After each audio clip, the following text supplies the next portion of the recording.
नमस्कार। आज हम एक ऐसी क्रांति की कहानी जानने वाले हैं जो चुपचाप ग्रामीण भारत में हो रही है।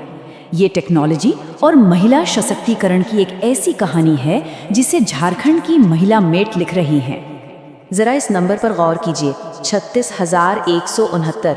ये सिर्फ एक आंकड़ा नहीं है, ये तो उन हजारों महिला सुपरवाइजरों की ताकत है जो हर रोज अपने समुदायों की तस्वीर बदल रही हैं। तो सवाल उठता है कि ये महिला मेट आखिर हैं कौन? चलिए आसान शब्दों में समझते हैं।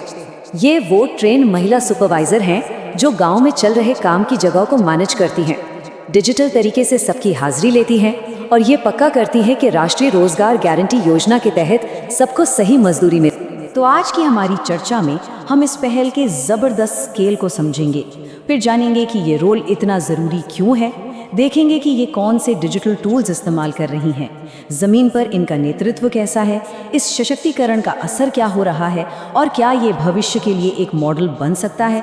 चलिए शुरू करते हैं। तो सबसे पहले बात करते हैं इसके स्केल की, मतलब ये जो महिला मेट पहल है ये आखिर कितनी बड़ी और कितनी असरदार है। और ये आंकड़ा तो देखिए कमाल का है। इन सुपरवाइजरों में से 91%, जी हाँ 91% महिलाएं हैं। ये कोई छोटी मोटी बात नहीं है। असल में ये इसे एक ऐसा आंदोलन बना देता है जिसका नेतृत्व पूरी तरह से महिलाओं के हाथ में है।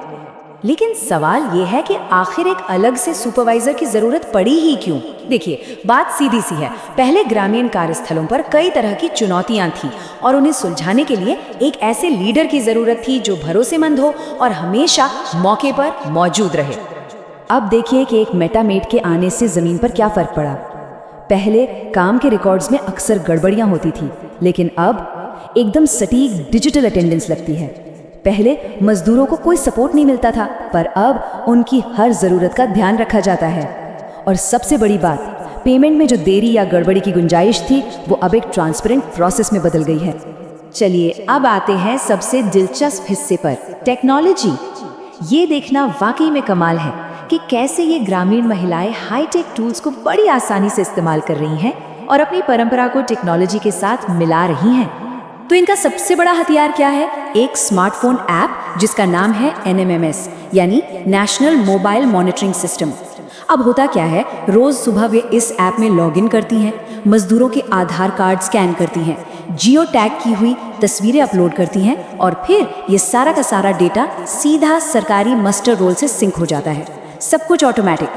मतलब जो काम पहले कागज और कलम से होता था, जिसमें गलतियों की बहुत गुंजाइश थी, उसकी जगह अब एक डिजिटल और भरोसेमंद सिस्टम ने ले ली है।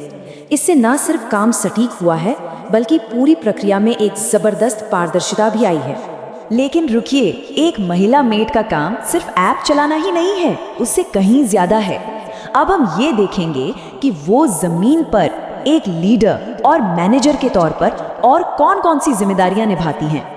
जरा सोचिए, वो सिर्फ काम नहीं करवाती बल्कि मजदूरों के लिए एक अच्छा माहौल भी बनाती हैं, जैसे पीने के पानी का इंतजाम करना, धूप से बचने और आराम के लिए छाया की व्यवस्था करना, एक फर्स्ट एड किट हमेशा तैयार रखना। और इतना ही नहीं, वो काम की क्वालिटी भी चेक करती हैं और अगर कोई छोटे मोटे झगड़े या मसले होते हैं तो उन्हें भी सुलझाती हैं। और इस बात से उनके नेतृत्व का अंदाजा लगाया जा सकता है। एक ट्रेनी ने कहा, मैंने 50 महिलाओं को जोड़ा। ये दिखाता है कि उनका रोल सिर्फ मैनेजमेंट तक ही सीमित नहीं है, बल्कि वो एक कम्युनिटी लीडर भी है। वो दूसरी महिलाओं को काम पर आने के लिए प्रेरित कर रही हैं। तो इन सब कोशिशों का नतीजा क्या निकल रहा है? चलिए अब ये देखते हैं कि ये पूरा कार्यक्रम जमीन पर महिलाओं को असल में कैसे सशक्त बना रहा है, कैसे उन्हें ताकत दे रहा है। ये चार्ट असल में उनकी बढ़ती आत्मनिर्भरता की कहानी बता रहा है। देखिए, जैसे जैसे वो नए स्किल्स सीख रही हैं, उनकी फाइनेंशियल इंडिपेंडेंस यानी आर्थिक आज़ादी बढ़ रही है और समाज में उनका मान सम्मान भी बढ़ रहा है। अब वो सिर्फ पैसे नहीं कमा रही, बल्कि घर और समाज के फैसलों में भी उनकी बात सुनी जा रही है। और हाँ, ये सशक्तिकरण सिर्फ पैसों तक ही सीमित नहीं है। उनकी ट्रेनिंग में कुछ बहुत ज़रूरी चीज़ें भी शामिल हैं, जैसे कि काम की जगह पर होने वाले उत्पीड़न जैसे मुद्दों को कैसे सुलझाना है और सोशल ऑडिट के जरिए सिस्टम में पारदर्शिता की मांग कैसे करनी है। ये ट्रेनिंग उन्हें अपने हक के लिए खड़ा होना सिखा रही है। तो अब हम आखिरी पड़ाव पर हैं।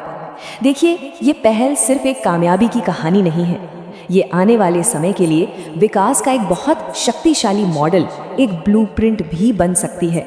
हाँ, ये समझना भी जरूरी है कि ये मॉडल अभी भी विकसित हो रहा है, इवॉल्व हो रहा है। इसमें कुछ चुनौतियां भी हैं, जैसे कभी कभी काम को नापने वाले उपकरणों की कमी हो जाती है। लेकिन अच्छी बात यह है कि ऐप किट जैसे समाधान लागू किए जा रहे हैं। मतलब ये कार्यक्रम अपनी मुश्किलों से सीखकर लगातार बेहतर हो रहा है।